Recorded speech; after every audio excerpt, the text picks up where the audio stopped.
नमस्कार दोस्तों, welcome back to my channel Bharat first with Ravi. दोस्तों, कराची में अटैक होता है, हार्ट ऑफ कराची जिसको कहा जाता है, रेंजर्स के हेडक्वार्टर्स पे। अब अटैक इतना मैसिव अटैक था कि पहले तो लोग बिलीव ही नहीं कर पाए कि इतना बड़ा अटैक कराची के हार्ट में आके कर कौन गया।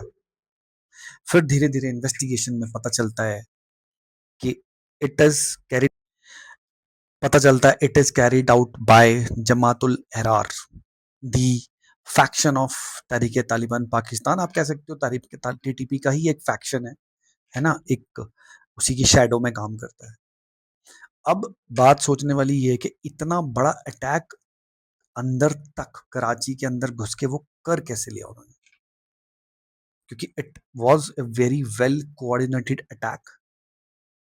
आप उसमें बॉम्ब्स, गन्स, वेपन्स जितने थे, बहुत एडवांस वेपन से, एंड आईईडी, यहाँ तक आईईडी भी यूज हुई। एंड इतना मैसिव अटैक था कि पहले एक बंदा जाता है उनके गेट पे, सुसाइड बॉम्बर जाता है गाड़ी में भर के पूरा असला, और गेट पे जाके फट जाता है। जब यहाँ पैनिक होता है, इतनी देर में आर्म्ड गनमैन घुस जाते हैं और शुरू होता है फिर तांडव। पाकिस्तानी रेंजर्स को समझने का मौका ही नहीं मिला कि हुआ क्या उनके साथ। और सुनने में आया है, ऑफिशियल रिपोर्ट्स के अनुसार, पाकिस्तान इज क्लेमिंग कि 6 अटैकर्स थे, सबको मार दिया गया है। 1 से 2 अटैकर्स जो थे वो लाइव पकड़े गए हैं। अब ये तो पता नहीं पकड़े गए हैं कि नहीं, आई डोंट नो, बट ये बताया गया है। एंड 4 उनके रेंजर्स मारे गए हैं। This is the official data of Pakistani media, but unofficially कुछ सोर्सेस बताते हैं कि ये डेटा गलत है।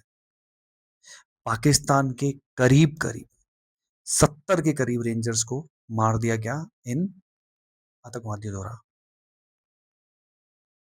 सो Pakistan is playing a dirty game to show कि हमने 6 मार दिए और हमारे 4 ही मरे। ठीक है।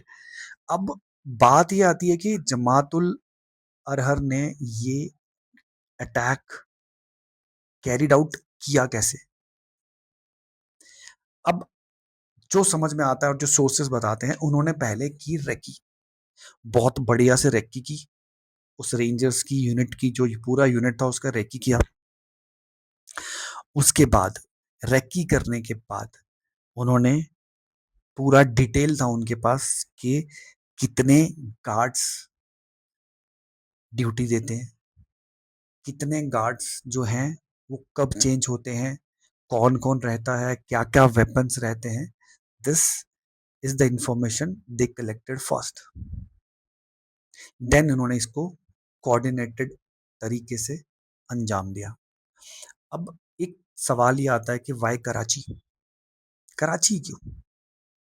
तो कराची पाकिस्तान का एक बहुत इंपॉर्टेंट और क्रिटिकल प्लेस है, क्रिटिकल जगह है।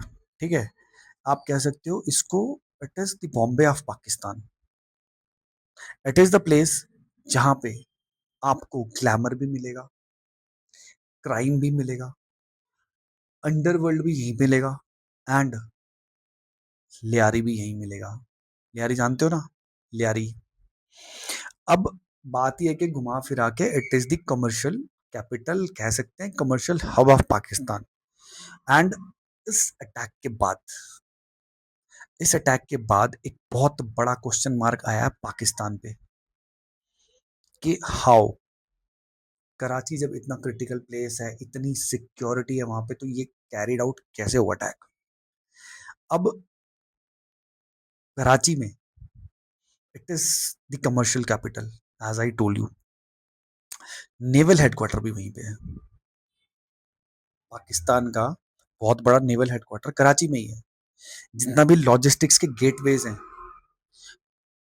पोर्ट्स हैं, ये सब कराची में है। ठीक है। जितना भी फॉरेन का इन्वेस्टमेंट होता है, यहाँ के एनआरपीस करते हैं, नॉन रेजिडेंट पाकिस्तानीज, बाहर का जो पैसा वैसा जो है, वो सारा इन्वेस्टमेंट कराची में ही ज्यादातर होता है। ठीक है। उसके बाद इसको इकोनॉमिक जो एक लाइफलाइन बोला जाता है पाकिस्तान की, यहीं पे इनका शेयर मार्केट और ये सारा ट्रेडिंग, ये जितना भी इनका सेंसेक्स है, सब यहीं पे। तो अब इसके लिए रेंजर्स रेंजर्स नॉर्मली कहाँ होते हैं? रेंजर्स नॉर्मली बॉर्डर पे होते हैं, इंटरनेशनल बॉर्डर्स पे होते हैं, बीएसएफ होती है, पैरा जो भी होता है इंटरनेशनल बॉर्डर्स पे होते हैं। इस सब चीजों को संभालने के लिए एक जो फौज ये काम कर सकती है, वो फौज रेंजर्स ही है। नॉर्मल पुलिस इसको हैंडल नहीं कर सकती। अंडरवर्ल्ड क्राइम, ये वो अटैक्स बाय मिलिटेंट्स और ये सब कभी भी हो तो इसको नॉर्मल पुलिस हैंडल नहीं कर सकती। तो दैट्स वाई रेंजर्स को वहां डिप्लॉय किया गया था। अब इस मैसेज को ना, वो जो जमातुल अहरार वाले हैं, टीटीपी का जो ये फैक्शन है जिसने कैरिड आउट किया attack, they wanted to send you a message, they wanted to send a message to Pakistan that don't think you are safe, nobody is safe।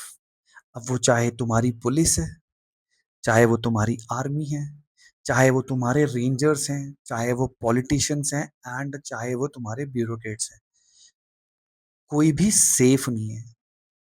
और इनडायरेक्टली मैसेज भी देना चाह रहे थे कि भाई जो तुम कर रहे हो अफगानिस्तान में, बलूचिस्तान में, या कहीं भी ये जो तुम ट्राइबल एरियाज में करते हो, इसको बंद कर दो, क्योंकि अब मुंह तोड़ जवाब दिया जाएगा। अब उसके लिए इन्होंने फिर बढ़िया से रेकी की होगी, रेकी की, गार्ड्स देखा, शिफ्ट देखी कौन सी है, एंट्री पॉइंट देखे होंगे, एग्जिट पॉइंट देखे होंगे। तो इतना वेल कोऑर्डिनेटेड इन्होंने पूरा रेकी करके देन ये अटैक कैरिड आउट किया। अब इस अटैक के बाद एक चीज तो हो गई है कि पाकिस्तान के ऊपर एक साइकोलॉजिकल इम्पैक्ट तो पड़ा है। ये इम्पैक्ट जो था वो क्योस क्रिएट करने के लिए डाला गया है कि भाई अब लोकल जो बंदे हैं, जो कराची के अंदर भी बैठे हैं, अगर कराची के बंदे डरेंगे तो फिर पूरा पाकिस्तान डरेगा, क्योंकि Karachi is the heart and सबसे सेफेस्ट जगह माना जाता है पाकिस्तान में। तो अब लोकल सिटीजन जो है उनमें एक डर का माहौल है। अब कोई लोकल लेडी है, कॉलेज जाते बच्चे हैं, अब उनको अंदर से ये डर हो चुका है कि मेरा बच्चा बाहर जाएगा तो बॉम्ब ब्लास्ट हो जाएगा या अटैक हो जाएगा, तो वापस आएगा कि नहीं आएगा। उस डर से वो अपने बच्चों को बाहर नहीं जाने देंगे। घर का कुछ नॉर्मल सामान भी जाना है, मॉल में लेने जाना है या कहीं भी लेने जाना है, वो डरेंगे। और इससे क्या होगा? पाकिस्तान की इकोनॉमी पे फर्क पड़ेगा, क्योंकि पब्लिक बाहर नहीं आएगी कुछ भी खरीदने के लिए, मॉल्स लॉस में जाएंगे, शॉप्स लॉस में जाएगी। तो ये एक क्योस क्रिएट करने के लिए एक डर भी है, इकोनॉमिकली भी तोड़ना है पाकिस्तान को, साइकोलॉजिकली साइक डालनी है यहाँ पे, एकदम साइकोलॉजिकली भी तोड़ना है कि भाई कब तक सेफ रहोगे।